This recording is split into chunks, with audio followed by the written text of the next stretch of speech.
BSY ಆ ಒಂದು secret ಬಿಚ್ಚಿಟ್ಟ Eshwarappa. ಅಪ್ಪ ಮಕ್ಕಳಿಂದ ರಾಜ್ಯ ಬಿಜೆಪಿಗೆ ಮುಕ್ತಿ. ಅಪ್ಪ ಮಕ್ಕಳಿಂದ ಹೊರಗಡೆ ಬರಬೇಕು ಈ ಪಾರ್ಟಿ. ಕೆಎಸ್ ಈಶ್ವರಪ್ಪ ಮಹಾಶಪಥ, ಬಿಜೆಪಿಗೆ ಡವಡವ. ಮಾಜಿ ಸಿಎಂ ಬಿಎಸ್ವೈ ಮತ್ತು ಅವರ ಪುತ್ರರ ವಿರುದ್ಧ ಸಿಡಿದೆದ್ದಿರೋ ಮಾಜಿ ಸಚಿವ ಕೆಎಸ್ ಈಶ್ವರಪ್ಪ ಬಿಎಸ್ವೈಗೆ ಸಂಬಂಧಿಸಿದ ಆ ಒಂದು ಸೀಕ್ರೆಟ್ ಅನ್ನ ಬಿಚ್ಚಿಟ್ಟಿದ್ದಾರೆ. ಇದು ರಾಜ್ಯ ಬಿಜೆಪಿಗೆ ಮುಳುವಾಗುವ ಎಲ್ಲ ಸಾಧ್ಯತೆ ಇದೆ. ಹಾಗಾದ್ರೆ ಏನದು ಕೆಎಸ್ ಈಶ್ವರಪ್ಪ ಬಿಚ್ಚಿಟ್ಟ ಗುಟ್ಟು ಅಂದ್ರ?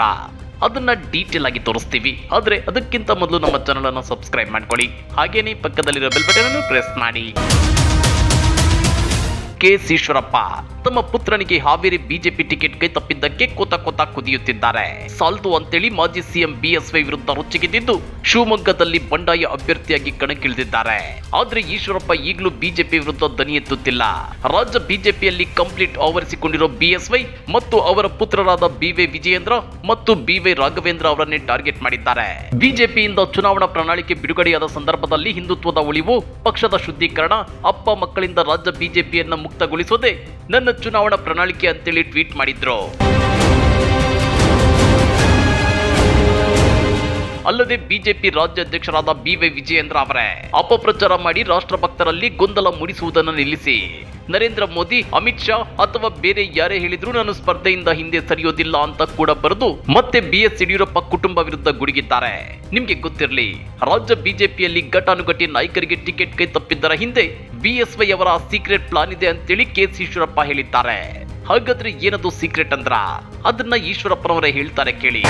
ಸಣ್ಣ ಮಗನಿಗೆ ಕಾಂಪಿಟೇಟರ್ಸ್ ಬರಬಾರ್ದು. ನಾಳೆ ಮುಖ್ಯಮಂತ್ರಿ ಮಾಡಕ್ ಹೊಂಟಾರಲ್ಲ ಸಿಟಿ ರವಿ, ಮುಖ್ಯಮಂತ್ರಿ ಆಗೋದ್ರಲ್ಲಿ ಯಾವ್ದ್ರಲ್ಲಿ ಕಮ್ಮಿ ಇದ್ದಾರೆ? ಮಂತ್ರಿ ಇದ್ದವ್ರನ್ನ ರಾಜೀನಾಮೆ ಕೊಟ್ಟು ಪಕ್ಷ ಸಂಘಟನೆ ಮಾಡಿದ್ರು. ಪ್ರತಾಪ್ ಸಿಂಹ ಏನ್ ಯಾವ್ದ್ರಲ್ಲಿ ಕಮ್ಮಿ ಇದ್ದಾರೆ? ಹೇಳ್ರು ಪಕ್ಷ ಅಂತ ಅನ್ಕೊಂಡು MP ಎಲೆಕ್ಷನ್ ಇಲ್ಲದೆ ವಾಪಸ್ ಬಂದಿದ್ದಾರೆ. ಬಸವನಗೌಡ ಪಾಟೀಲ್ ಯತ್ನಾಳ್ ಮುಖ್ಯಮಂತ್ರಿ ಆಗೋದ್ರಲ್ಲಿ ಯಾವ್ದ್ರಲ್ಲಿ ಕಮ್ಮಿ ಇದ್ದಾರೆ? ಯಾಕೆ ಪಕ್ಕಕ್ಕೆ ಸರಿಸಿದ್ದಾರೆ? ನನ್ನ ಮಗ ಮುಖ್ಯಮಂತ್ರಿ ಆಗಬೇಕು, ಇವರೆಲ್ಲರೂ ಕೂಡ ಮುಂದೆ ಬಿಟ್ಟರೆ ನನ್ನ ಮಗ ಖಂಡಿತ ಇವ್ರು ಬಿಡಲ್ಲ ಮುಂದೋಗೋದಕ್ಕೆ. ಹಾಗಾಗಿ ನಾನೇ ಇವ್ರನ್ನೆಲ್ಲ ಪಕ್ಕಕ್ಕೆ ಸರಿಸ್ಬಿಟ್ಟು ರಗಳ ಇಲ್ಲ ಅನ್ನೋ ಕಾರಣಕ್ಕೆ ಅವರು ಇವ್ರನ್ನೆಲ್ಲ ಉದ್ಧಾರ ಆಗಿ ಬಿಡ್ತೀವಿ. ಕೇಳಿದ್ರಲ್ವಾ ಕೆಎಸ್ ಈಶ್ವರಪ್ಪ ಹೇಳಿದ್ದನ್ನ? ಬಿಎಸ್ವೈ ತಮ್ಮ ಮಗ ವಿಜಯೇಂದ್ರ ಅವರನ್ನ ಶಾರ್ಟ್ ಕಟ್ ಅಲ್ಲಿ ಈ ರಾಜ್ಯದ ಸಿಎಂ ಮಾಡೋಕೆ ಪ್ಲಾನ್ ಮಾಡಿದ್ದಾರಂತೆ. ಕೆಎಸ್ ಈಶ್ವರಪ್ಪ, ಸಿಟಿ ರವಿ, ಪ್ರತಾಪ್ ಸಿಂಹ ಮತ್ತು ಬಸನಗೌಡ ಪಾಟೀಲ್ ಯತ್ನಾಳ್ ಅಂತವರೆಲ್ಲ ಬೆಳೆದ್ರೆ ವಿಜಯೇಂದ್ರ ಸಿಎಂ ಹುದ್ದೆಗೆ ಭವಿಷ್ಯದಲ್ಲಿ ತೊಡಕಾಗ್ತಾರೆ ಅಂತ ಭಾವಿಸಿ ಎಲ್ಲರನ್ನೂ ಈಗಲೇ ಮೂಲೆ ಗುಂಪು ಮಾಡೋ ಕೆಲಸಕ್ಕೆ ಬಿಎಸ್ವೈ ಕೈ ಹಾಕಿದ್ದಾರಂತೆ. ಈಶ್ವರಪ್ಪ ಹೇಳೋದ್ರಲ್ಲಿ ನಿಜ ಇದ್ರೂ ಇರಬಹುದು, ಆದ್ರೆ ಇದರಲ್ಲಿ ಇವರ ಸ್ವಾರ್ಥವೂ ಕೂಡ ಅಡಗಿದೆ.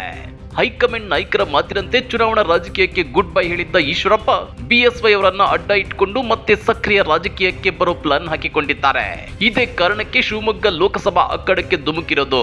ಮೊನ್ನೆ ಶಿವಮೊಗ್ಗದಲ್ಲಿ ನಾಮಪತ್ರ ಸಲ್ಲಿಸಿದ್ದ ಕೆಎಸ್ ಈಶ್ವರಪ್ಪನವರು ನಾಮಪತ್ರ ಸಲ್ಲಿಕೆ ವೇಳೆ ಪ್ರಧಾನಿ ಮೋದಿ ಅವರನ್ನ ಹೋಲುವ ವ್ಯಕ್ತಿಯನ್ನ ಕರೆತಂದಿದ್ದು ಮಾತ್ರವಲ್ಲದೆ ಮೋದಿ ಅವರ ಭಾವಚಿತ್ರವನ್ನು ಕೂಡ ಬಳಸಿಕೊಂಡಿದ್ರು. ಇನ್ನ ಈ ಬಗ್ಗೆ ಬೆಂಗಳೂರಲ್ಲಿ ಮಾಧ್ಯಮ ಪ್ರತಿನಿಧಿಗಳಿಗೆ ಪ್ರತಿಕ್ರಿಯಿಸಿರುವ ಶಿವಮೊಗ್ಗ ಲೋಕಸಭಾ ಕ್ಷೇತ್ರದ ಬಿಜೆಪಿ ಅಭ್ಯರ್ಥಿ ಬಿವೈ ರಾಘವೇಂದ್ರ, ಪಾಪ 15 ದಿನದಿಂದ ಈ ರೀತಿ ಅನಿಸಿದೆ. ಮೊದಲು ಹೀಗೆ ಅನಿಸಿರ್ಲಿಲ್ಲ. ಮಾಜಿ ಸಚಿವ ಕೆಎಸ್ ಈಶ್ವರಪ್ಪ ಪುತ್ರ ಕೆಇ ಕಾಂತೇಶ್ಗೆ ಟಿಕೆಟ್ ಸಿಕ್ಕಿಲ್ಲ. ಹೀಗಾಗಿ ನಮ್ಮ ಕುಟುಂಬದ ಬಗ್ಗೆ ಈಶ್ವರಪ್ಪ ಟೀಕಾ ಪ್ರಹಾರ ಮಾಡುತ್ತಿದ್ದಾರೆ. ಕೆಇ ಕಾಂತೇಶ್ಗೆ ಟಿಕೆಟ್ ಕೊಡದಿರುವುದು ಹೈಕಮಾಂಡ್ ನಿರ್ಧಾರ. ಹೈಕಮಾಂಡ್ ತೀರ್ಮಾನವನ್ನ ಕೆಎಸ್ ಈಶ್ವರಪ್ಪ ಗೌರವಿಸಬೇಕಿತ್ತು. ಆದ್ರೆ ನಮ್ಮ ಕುಟುಂಬದ ವಿರುದ್ಧ ಈಶ್ವರಪ್ಪ ವೈಯಕ್ತಿಕ ಟೀಕೆ ಮಾಡುತ್ತಿದ್ದಾರೆ. ಈಶ್ವರಪ್ಪ ಏನೇ ಮಾತನಾಡಿದ್ರು ಆಶೀರ್ವಾದ ಅಂದುಕೊಳ್ಳುತ್ತೇನೆ ಅಂತೇಳಿ ರಾಘವೇಂದ್ರ ಹೇಳಿದ್ದಾರೆ. ಅಷ್ಟೇ ಅಲ್ಲ, ಜನ ಮತದಾನದ ಮೂಲಕ ಉತ್ತರ ಕೊಡ್ತಾರೆ. ರಾಘವೇಂದ್ರ ಗೆಲ್ಲಿಸಿ ಎಂದು ಮೋದಿ ಪ್ರಚಾರ ಮಾಡಿ ಹೋಗಿದ್ದಾರೆ.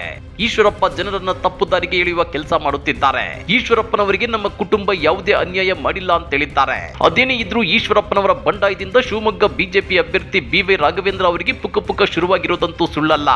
ಇಲ್ಲಿ ಈಶ್ವರಪ್ಪ ಗೆಲ್ತಾರೆ ಅನ್ನೋದಕ್ಕಿಂತ ಹೆಚ್ಚಾಗಿ ಈಶ್ವರಪ್ಪ ಬಂಡಾಯದಿಂದ ಕಾಂಗ್ರೆಸ್ಗೆ ಲಾಭವಾಗಿ ತಾವು ಸೋಲಬಹುದು ಅನ್ನೋ ಆತಂಕವೇ ಹೆಚ್ಚಾಗಿದೆ.